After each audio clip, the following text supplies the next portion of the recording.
Hello అండి, ఈరోజు నేను చేయబోతున్న curry capsicum gravy curry.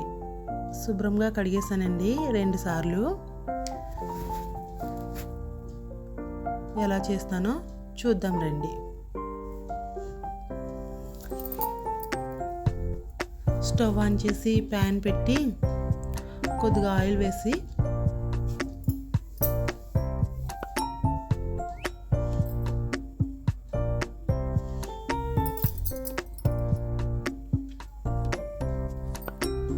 Oil heat అయిన తర్వాత కొద్దిగా జీలకర్ర, 1 స్పూన్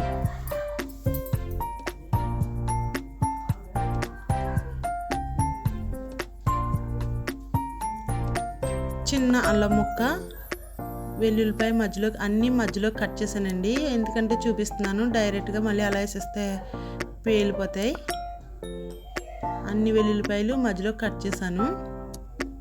అల్లం, వెల్లుల్లి, జీలకర్ర ఇవి కొంచెం వేగిన తర్వాత జీడిపప్పు అండి.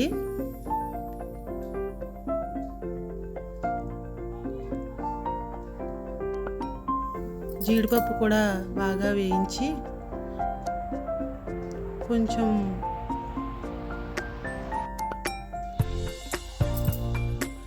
వేగిన తర్వాత ఇది కూడా మొత్తం 3 కలిపి ఒక మిక్సీ జార్లోకి తీసుకుని ఆయిల్ లేకుండా తీసుకోవాలండి.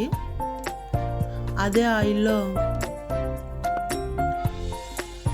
ఉల్లిపాయలు, ఒక 2 ఉల్లిపాయలు, ఒక 2 టమాటాలు, చిన్నగా ఏం కట్ చేయక్కర్లేదు, పెద్ద ముక్కల కింద కట్ చేసుకున్నా పర్వాలేదు.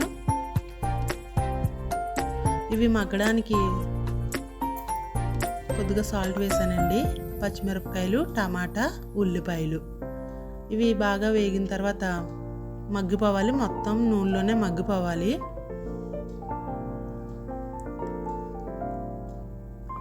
మగ్గిన తర్వాత ఇవి కూడా ఒక ప్లేట్లోకి తీసుకోవాలండి. ఆయిల్ వదిలేసి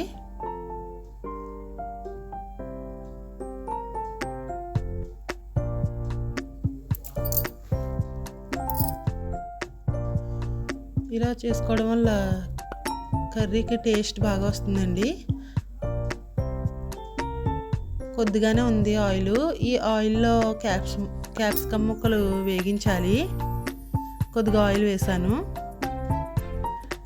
మనం కట్ చేసి పెట్టుకున్న క్యాప్సికమ్ ముక్కలు మొత్తం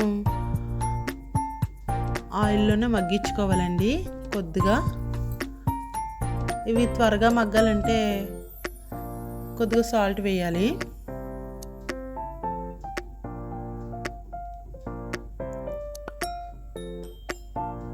సాల్ట్ వేసిన తర్వాత ఒక 2 నిమిషాలు మూత పెట్టి అలా ఉంచుదామండి. సిమ్లో పెట్టాలి స్టవ్. ఇవి కొంచెం బరకగా, బాగా పేస్ట్లా కాకుండా కొంచెం బరకగా మిక్స్ చేసుకోవాలండి. ఈ లోపల క్యాప్సికమ్ ముక్కలు బాగా మగ్గిపోయాయి. చూడండి ఒకసారి, వాటర్ అంతా బయటకు వస్తుంది క్యాప్సికమ్ ముక్కల్లోంచి. మొత్తం అంతా ఒకసారి బాగా మగ్గిపోయిన తర్వాత బాగా కొంచెం వేపేసుకుంటే పచ్చివాసన ఏమీ లేకుండా ఉంటుందండి. క్యాప్సికమ్ ఎంతలా వండినా కొంచెం పచ్చిగా ఉంటుంటుంది. అందువల్ల ఇలా పచ్చిగా లేకుండానే ఇదంతా ప్రాసెస్. బాగా మగ్గిపోయిన తర్వాత మొత్తం ఆయిల్ అంతా బయటకు వచ్చేంత వరకు వేపేసుకోవాలి క్యాప్సికమ్ ముక్కలు. క్యాప్సికమ్ ముక్కలు వేగిన తర్వాత ఒక స్పూన్ కారం వేసుకోవాలి. మీకు కారాన్ని బట్టి, నేనైతే 1 స్పూన్ వేసాను. ఈ జీడిపప్పు, జీలకర్ర అన్నీ ముద్ద చేసి పెట్టాను కదండి, అల్లం, వెల్లుల్లి అది కూడా వేసుకోవాలి వెంటనే, పర్వాలేదు. ఇదంతా ముక్కలకి పట్టేంత వరకు బాగా వేయించుకోవాలి. టమాటా, ఉల్లిపాయ ముద్ద కూడా ఇందులోనే వేస్తాను. టమాటా, ఉల్లిపాయ అదంతా కూడా ఒక మెత్తగా గ్రైండ్ చేసుకోక్కర్లేదు, కొంచెం బరక బరకగా చేసుకుంటే సరిపోతుంది. ఆ మిక్సీ జార్లో ఒక టీ గ్లాస్ అన్ని నీళ్లు పోసి, పెద్ద వాటర్ ఏం అవసరం ఉండదు, టీ గ్లాస్ అన్ని వాటర్ పోసి అది కూడా ఇందులోనే వేసాను. మొత్తం అంతా ఒకసారి కలుపుకొని మూత పెట్టుకుందాం.